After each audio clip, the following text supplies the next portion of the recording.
the lifeblood of our businesses. Creating valuable products from the limited resources we have at hand, and turning them into something that's commercially viable, to be sold to people or businesses all over the world.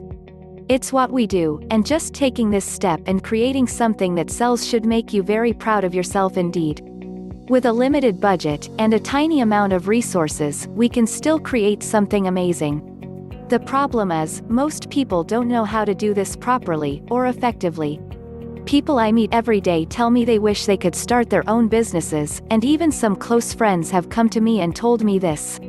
My usual reaction is, so if you want to, why don't you? And aside from the "I don't have enough money" replies, the most common thing they say to me is "I can't, because I don't know what to sell." That's a huge problem in itself.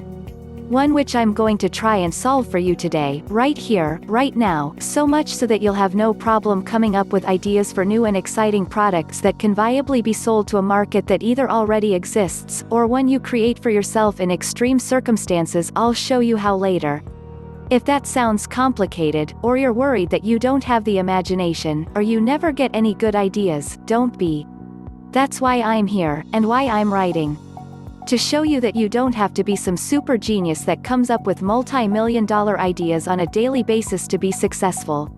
Aside from the main problem of not having any ideas, I'm going to show you what to do with old ideas, how to develop them and change them to suit particular groups of people, and make a good, quality, solid and reliable product out of something that originally looked like a dead loss. Also, to make things airtight, so you're totally confident about what you're creating, I'm also going to show you how to spot the ideas that won't work, before you even hit the planning stages. Your time is valuable, let's not waste it exploring unreasonable or unproductive opportunities. Now I'm really hoping that this will inspire you, and all the time you're here reading, be thinking about what kind of products that you can create. As we go through each point, it'll be easier to come up with ideas.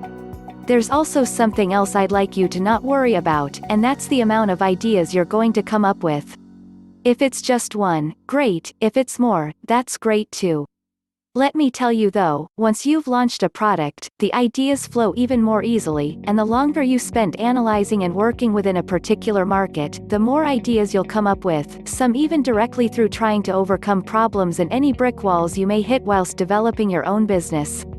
I'll be honest with you, last night I put down the plan for this part of course and what I wanted to cover, but I had to stop part-way through because ideas just kept coming to me. I've got another 5 products now that I'm hoping to release within the next 2 years, not mention the other folders full of concept ideas that have yet to be developed. The bottom line is I love writing about this stuff, the possibilities get me excited every time I think about it. I hope it'll do the same for you, so without further delay let me give you one very important piece of advice to get us started. Hisham Risk was with you.